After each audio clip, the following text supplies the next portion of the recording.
Reptiles are amazing pets. Unfortunately, they cost too much for most of us. Well, except for these 5 that are the best for poor people.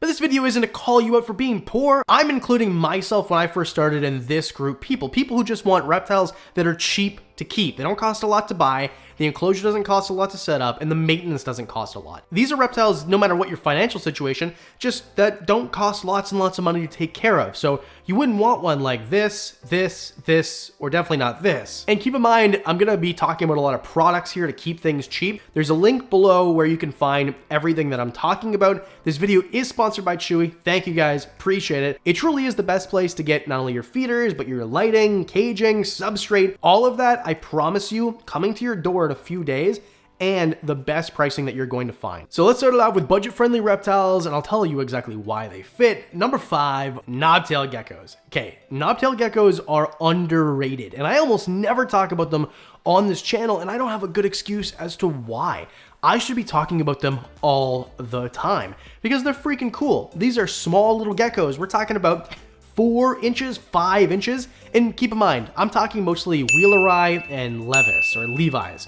Those are the 2 species that I'm talking about because those are the most common, and the footage you'll see here is mostly of Charmander, mine, who is a Nephris levis. That's the Latin name, because I'm smart.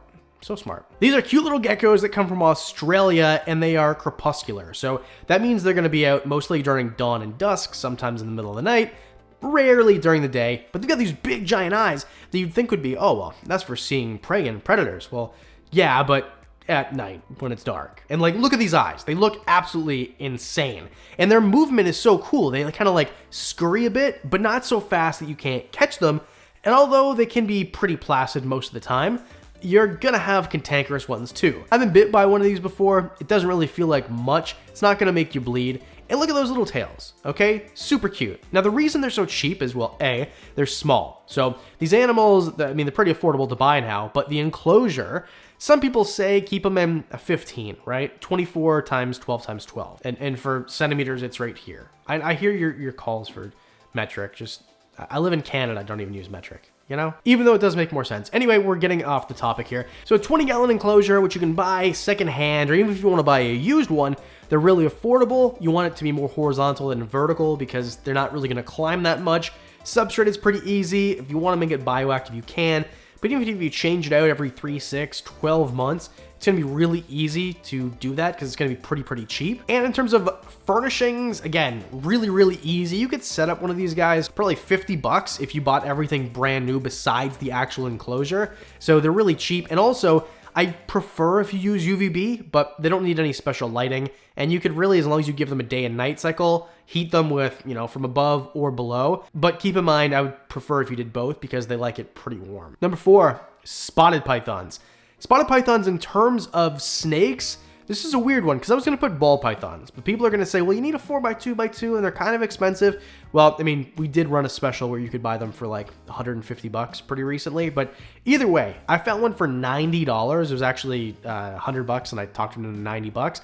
Pretty recently, it was a 4x2x2 enclosure used. So buy a used enclosure, or there's a link below and you can get the one that I use. They're always running specials. Either way, that's big enough because these snakes, a lot of people will say to keep them in smaller enclosures, and this works with children's pythons too, by the way. Basically anything in the Antaresia genus, but they're a semi-arboreal snake, but 2 feet is going to be enough for the snake. You could even go 3 foot by 3 foot and give them more space up top. It's really up to you, but it's a snake that's not going to get over 4 feet almost always. And they're going to eat for you really well. I mean, a rat is going to be $2 a week, something like that. So 52 times 2, we're talking about $104 a year to feed the thing. I mean, one bag of dog food for my geriatric Pomeranian is like $100 just for itself. And that only lasts like 3 or 4 months. So these are much more economical to feed, especially if you're buying your rodents in bulk, which I recommend. Number 3, Chahua geckos, otherwise known as chewies. Same sort of thing as, imagine a crested gecko, except for they're a little bit cooler. Now, I put crested geckos on the list, but last year around this time, I did this exact video. So this is part 2 technically, and I talked about crested geckos.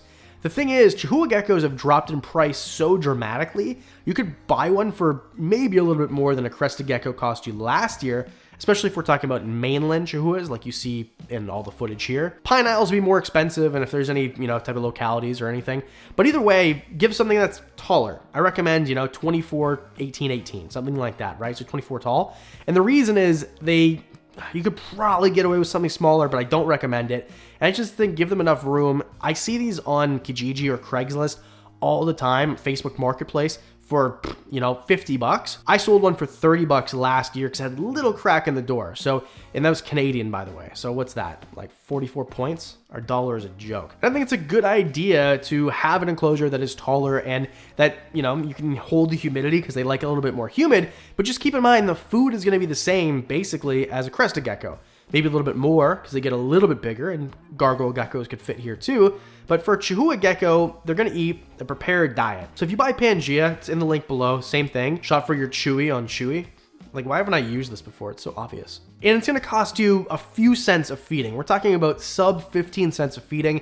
If you buy a big bag of Pangea, it'll last you forever. Buy the little cups, either disposable or washable, or use a bottle cap. Forever, I was using little water bottle caps for the feeding, and then feed them crickets maybe once a week. Wham bam, Bob's your uncle. Friends or aunt, you get yourself a happy Chahua Gecko. Plus, no special lighting. I recommend UVB, but keep in mind it's going to be a shorter UVB because it's a shorter enclosure, which means the bulbs are going to cost you less. Number 2, this is going to be a tie between rubber boas and rosy boas. Now, rosy boas and rubber boas are North American boa species that you can find in the US and Canada. Rosies in the US, and in Canada and the US you can find rubbers. These are small-ish snakes, not super small. And keep in mind, rubber boas, you could keep these in a 20-gallon enclosure all day long. They're super tiny. I had one for a little while, loved the animal, but they're weird, right? Because rubber boas, you get them, they're small, they don't get that big, and they're generally not going to eat for you until they brumate, which is really weird. So there is some specialty there. Rosy boas are going to get a little bit bigger, 3 feet, something like that is where they top out. So you can keep them in small enclosures. I suggest a 40 at least for something like this, or even better would be a 3-foot long enclosure. Either way, rubber boas for the first year, you don't have to feed. They literally won't eat. And rosy boas, they're going to eat a mouse every week, so, $2, something like that. Either way, really cheap to keep. I love both animals. You can't go wrong with either one. And number 1, possibly cheapest of them all, Stenodactylus. Now, Stenodactylus, there's a few different species, Stenodactylus, or Stenodactylus petrii, but either way, they're tiny. Super duper tiny, 3-inch geckos, something like that, smaller than the knobtails, and they're going to be cheap to keep because you can keep them in small enclosures. If you want to keep 1 or 2 in a 10-gallon enclosure, you definitely can. And 10-gallon enclosures, you probably have one in your basement right now. The last person who lived in your house probably kept one in the attic. Everybody has one, and if you don't, find one on Marketplace.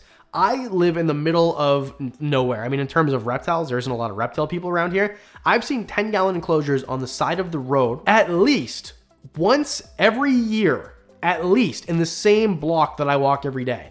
There's always enclosures out there, which is so random. But even if you don't see one walking on the street, find one on Marketplace for $10 or $20. I recommend UVB, but again, it's going to be a smaller enclosure, so smaller bulbs. And if you get the Arcadia ones linked below, they last for up to a year. And they eat insects, small insects. We're talking about small crickets. They're going to cost you, a few cents a piece. Go ahead, order them from Flukers on Chewy, whatever. They're going to come right to your door, keep them in a cricket keeper, and you're going to have them for a week or 2. You can feed them tiny little worms too. But you don't have to worry about varied diet. You don't have to worry about going to the store to eat yourself, Swiss chard and mustard green and all the rest of it. That's going to be expensive.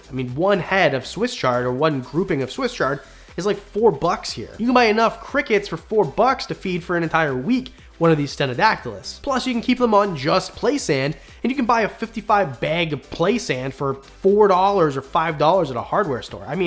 Pretty freaking simple. Anyway, those are your 5 most cost-effective for poor people reptiles. Let me know in the comments section, should we do one for rich people? I'd love for you to let me know. As always, special thanks if you hit like and subscribe. Costs you nothing and helps the channel a lot. Plus, Patreon, you guys get videos early, discounts on merch. I actually did a one-on-one in person recently. All that and more for as little as $1 a month, and that's it. I do videos twice a week, so I'll see you in the next one.